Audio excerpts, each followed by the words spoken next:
Boxing is a highly lucrative sport, with top athletes earning millions of dollars per fight. But thanks to big broadcast deals, ticketed fights, and high-profile brand partnerships, the fighters are not the only ones making the money. However, like many sports, attracting young fans is crucial to the boxing industry's survival. One entrepreneur is working hard to do just that.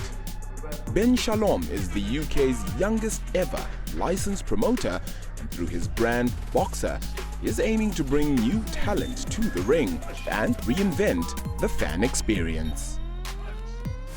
Let's talk about what exactly Boxer is. I mean, for those that don't know, what is Boxer and what it is you're trying to achieve? Boxing's been run by the same players for 30, 40, 50 years even. So to even break in is an achievement in itself. But for us, it's how can we make the perception of boxing different? How can we make it somewhere that fans, broadcasters, sponsors are proud to be involved in? How can we make it into what I believe it deserves to be for the athletes? And there's no limit on that. And I think Boxer stands for changing the perception of boxing, trying to make it more transparent, trying to make it easier to understand for mass audiences, trying to make it more diverse and more opportunity within the sport. We stand for trying to change the perception of boxing worldwide. Yeah, is that possibly what differentiates you from other maybe promoters or companies within the sport as well? For so long, boxing has always been about how much money can we make off one big event. Yeah. Those big events, there's nothing quite like it. The pay-per-view global events that we've always seen over the past 40, 50 years, and then boxing seems to go away, and then it will come back for these big events. How can we make something more consistent, easier to engage with on a regular basis? We're looking at the long-term health of the sport. That's why we're here.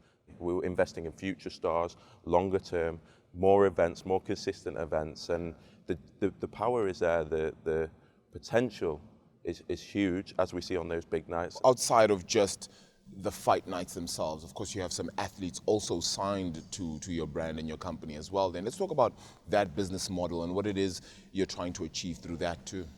We want to invest in the grassroots. We've signed more women than any other promoter in this country. We have 5 out of 6 of the Tokyo medalists from the GB squad. So for us, it's about the talent of the future, building them on the biggest platform ever, making them ambassadors and role models within the sport. That's what would protect the future. And yes, the big events, but for us, it's changing perception, making it easier to understand, shortening the sport, making it. I think there's so many complaints from casual fans when they watch the big nights is they don't really understand the belt systems. They don't really understand the long-winded undercards where it's a mismatch and they don't really know what's going on. Over time, we want to change the fundamental of the sport, and that comes from having great support from broadcasters, great support from sponsors, and also having the talent that have that same ambition. Let's maybe shift a little bit when it comes to the revenue streams. There are quite a few elements within it. What are those revenue streams? I think, like all major sports today, TV revenue is a large proportion of real revenue at the top end of the sport. We can sell boxing in over 150 countries around the world. People are interested. Even tonight, fighters from around the world. That means fans from around the world. So TV broadcasting revenue is huge. The pay-per-view market and revenue stream is always the one that boxing has always relied upon for those major events. So when it comes to the Amir Khans against the Kell Brooks, when it comes to the Chris Eubank Juniors against the Conor Benns, when it comes to the Clarissa Shields and the Savannah Marshalls maybe, that's when you need pay-per-view revenue, and that's when boxing really thrives and generates more. Of course, sponsorship, tickets, as you would expect, form a huge part of the revenue as well, merchandise. But TV revenue is really at the moment what boxing depends upon. I think part of our vision is how can we bring in those tier 1 sponsors into the sport. Forever, the tier 1 brands haven't really wanted to be associated with boxing. That's what's held it back. The tickets, if you go to an event, sometimes it's a little intimidating. It's very male dominated.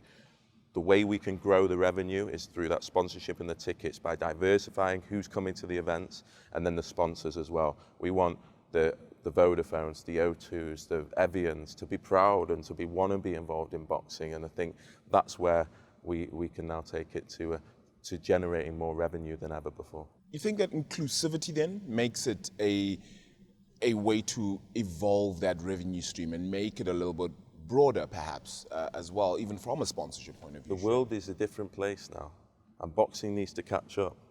Boxing can't be male-dominated and egocentric and intimidating and not transparent to the point where people think it's murky and still run by the mafia.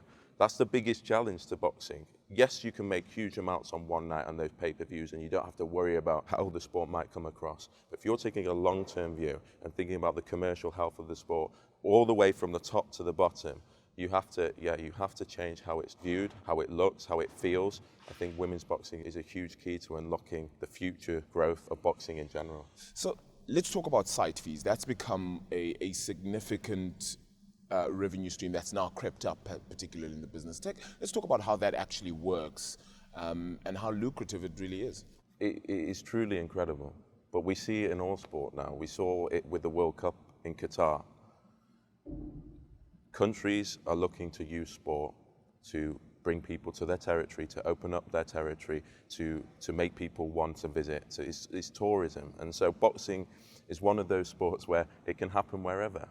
We've seen it in the US for so long. It's been site fees from casinos. That's what funded boxing in Las Vegas for years, but now you're seeing it all around the world. You're seeing Saudi Arabia, you're seeing the Middle East, you're seeing China, you're seeing Africa.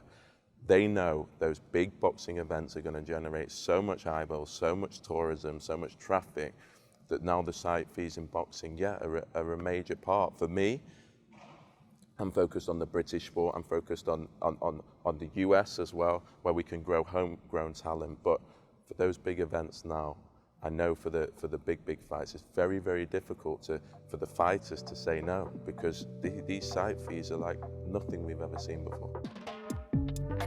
In October 2022, Boxers event, headlined by Clarissa Shields and Savannah Marshall, was the most watched women's sports event of all time on CNBC's sister broadcaster, Sky Sports. And many of Ben's events feature women's and men's boxing side by side. On this card, for example, we'll have Caroline Dubois having both female and male boxers on the same card. How significantly important is that to the growth of the business as well and the industry? Absolutely imperative. Women's boxing is generating huge numbers. We sold out the O2. We sold in 150 countries without one male on the card. Women's boxing used to rely on men's boxing. Now it's becoming a whole other entity in itself. It's incredible now that Caroline Dubois, when she's turned over, she now has that dream of selling out the O2. Yeah. There's no way Clarissa Shields and Savannah Marshall had that dream because there was nothing to look at. The sport wasn't developed. They were doing it because they loved it. But now you've got women in the gyms all around the country and girls in the gyms all around the country believing it's a genuine career. And Caroline now sets her sights on becoming a superstar, sets her sights on filling arenas, sets her sights on being the first perhaps female pay-per-view star. That was never possible a few years ago. Also, in conjunction with a younger audience and engagement thereof, right? Whether it be on social media or otherwise, it really helps to be able to then engage a younger audience too, right? I think that's why we're seeing fighting sports take off so much even recently. It's the consumption of content. It's so quick, it's so easy. It can fly around the internet within seconds. And that's why I think we're seeing such growth now, because it's going around the world. In recent years, prominent social media stars, including KSI and Jake Paul, have taken part in boxing matches, generating as much publicity as some professional title fights. Is that a good sign, or is that really, in some maybe making a mockery of the sport too? I think it's great in a certain way, because people are watching boxing. But I worry about the professional sport because there's confusion. I think it needs to be clearly signposted that it's white collar, that it's celebrity boxing. Of course, people are talking about boxing. YouTubers, celebrities want to get in the boxing ring. That's a great thing. But our focus is the professional sport. Our focus is those athletes that dream of becoming world champions, that dream of becoming excellent at that sport. And this is professional boxing, and as long as they're kept separate, I think professional boxing won't be affected. Have they kind of added to the viewership, do you think? I think boxers have a lot to learn perhaps from these celebrities or YouTubers. In boxing, to make serious money, you can be the best fighter in the world, but if you're not famous, People won't fill out the arenas, people won't buy the pay-per-views, people won't want to come and see you. We're in a digital age now.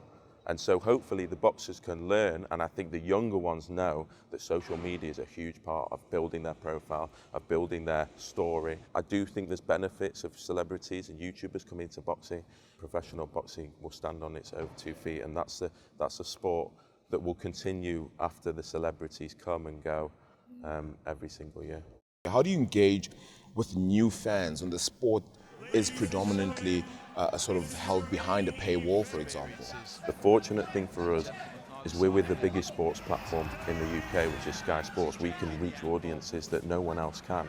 But also creating carve-out deals for Sky Showcase that's on Freeview, for BBC that had the highlights to Shields Marshall. We need to get boxing on those big platforms. And luckily, because boxing seems to be going through a transition, BBC are now interested again. Freeview Television is now interested in boxing. The more we can keep it off a paywall, the more we can get it into the Freeview television space, the more it's going to grow. Of course, the big events will need to be monetized, but that's where boxing needs to be. It needs to be in front of everyone. It needs to be on every screen. In today's streaming landscape, piracy remains an issue as pay-per-view access is exploited, presenting challenges to businesses like Ben's. We've seen it in the music industry. People aren't buying CDs anymore. People can stream things within minutes. And sports, yes, is a little more protected, but for boxing, it's been so reliant for so long on pay-per-view revenues. And so, for me, the key is to get ahead of the curve. Over the next 5 to 10 years, I think you're going to see it become harder and harder to monetize boxing from a pay-per-view perspective all the time, and you're going to have to start getting the masses involved. You're going to have to start selling more tickets than ever, and you're going to have to start having brands that are proud and want to be associated with these incredible athletes. Let's talk about the cost of living crisis as well, which is affecting the UK right now. I mean, it would hurt a pocket or two. Have you felt that in the sport of late, and is that for you perhaps a possible crisis even? It's difficult. We had to do a pay-per-view event on the poorest weekend of the year. It was the third weekend in January. We are very, very conscious of not charging too much. We're very close to the boxers who come from the same communities that are struggling. I think the whole country is struggling right now. We're trying to be selective as to what people have to pay for, but the numbers that came through the door, the numbers that bought the pay-per-view was truly incredible. And I think the country needs sport right now. Very finally, Ben, in a couple of years' time, let's say 5, where do you see Boxer being? I mean, how big, not just an entity, but how big the influence Boxer may have is on the industry? We want to use our influence to change the way the sport is done behind the scenes, to change the way the sport is consumed, to make it easier to understand, to make it shorter, to make it quicker, to make it better for modern engagement, to make it better for our athletes. If we can influence boxing to grow, to change, to not be seen with the same tag that has always been seen, we'll have done our job, and we'll have done our job for our fighters. Fantastic. Ben, thank you so much. We really appreciate it, man. Thank you. All the best. Cheers.